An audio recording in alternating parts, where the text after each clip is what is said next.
अनेक जखमींना बाहेर काढण्यात यश आलेलं आहे, तर वाहून कोणीच गेलं नसल्याची शक्यता वर्तवली जाते। या ठिकाणी सध्या एनडीआरएफचं बचाव कार्य सुरू झालेलं आहे आणि त्या दरम्यानच ही मोठी बातमी येते। कुणीही वाहून गेलं नसल्याची माहिती आहे। अनेक जखमींना बाहेर काढण्यात यश आलेलं आहे।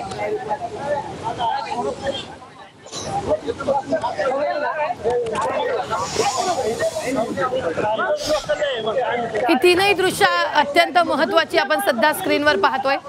एकीकडे तो पूल कोसळला, दुसरीकडे एनडीआरएफचं पथक तातडीने तिथे दाखल झालं, बचाव कार्य तिथे सुरू करण्यात आलं। पुलाखाली अडकलेल्या एकाचा मृत्यू झाल्याचाही अंदाज व्यक्त केला जातोय। ज्यावेळेला पूल कोसळला त्यावेळेला त्या सांगाड्याखाली एक जण अडकलेला होता, मात्र त्याचा मृत्यू झाल्याचा अंदाज आहे।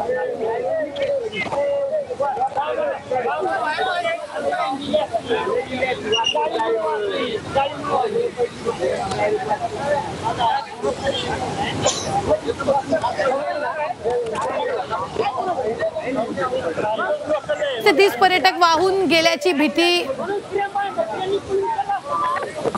इंद्रायणी नदीवरील पूल कोसळलेला आहे। दुर्घटनेत 6 जणांचा मृत्यू झालेला आहे, तर कुणीही वाहून गेलं नसल्याची भीती व्यक्त केली जाते।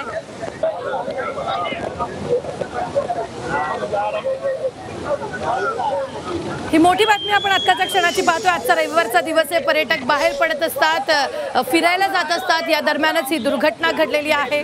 पावसाळ्यात शनिवार रविवार मोठी गर्दी पर्यटक या ठिकाणी करत असतात। या नदीवर हा पूल जुना जीर्ण झालेला आहे, त्याची डागडुजी करण्यात आलेली नव्हती।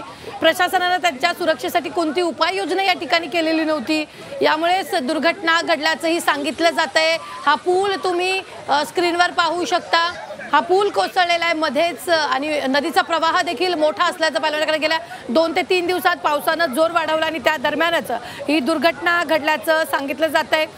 पर्यटक त्या पुलावर उभे होते आणि त्या दरम्यानच हा पूल खाली कोसळला आणि 5 ते 6 जणांचा मृत्यू झाल्याची भीती आहे। त्या मृतांचा आकडा वाढण्याची शक्यता वर्तवली जाते।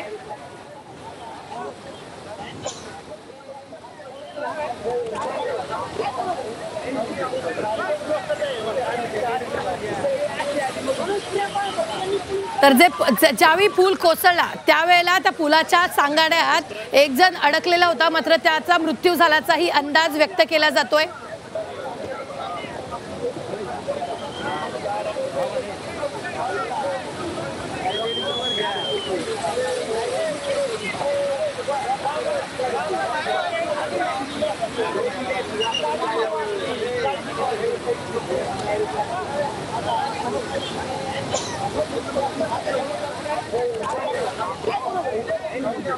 कोसळलेला आहे नदीच्या मधोमध। एक तर पाऊस मोठ्या प्रमाणात होता 2-3 दिवसापासून आणि नदीचा प्रवाह मोठा आहे आणि त्या दरम्यान पूल कोसळला आणि या ठिकाणी पूल ज्या पद्धतीने कोसळला आहे त्या पुलाच्या सांगाड्यात पर्यटक अडकले होते। एक पर्यटक अडकलेला होता, त्याचा मृत्यूचा अंदाजही व्यक्त केला जातोय। तर दुसरीकडे एनडीआरएफचं बचाव कार्य सध्या सुरू आहे।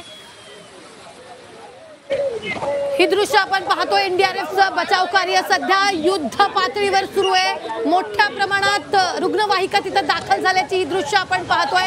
तर तिथं एनडीआरएफचं पथकही तिथं दाखल झालंय, बचाव कार्य सुरू आहे। चंद्रकांत कुंडे आपले प्रतिनिधी आपल्या सोबत आहेत। चंद्रकांत, नेमकं तिथं काय सुरू आहे?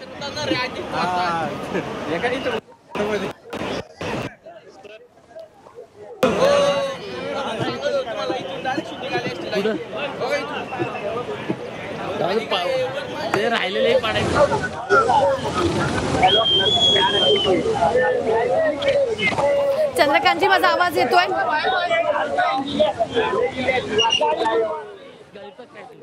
तर ही दृश्य आपण सध्या पाहतोय। मोठ्या प्रमाणात एनडीआरएफचं बचाव कार्य घटनास्थळी सुरू आहे।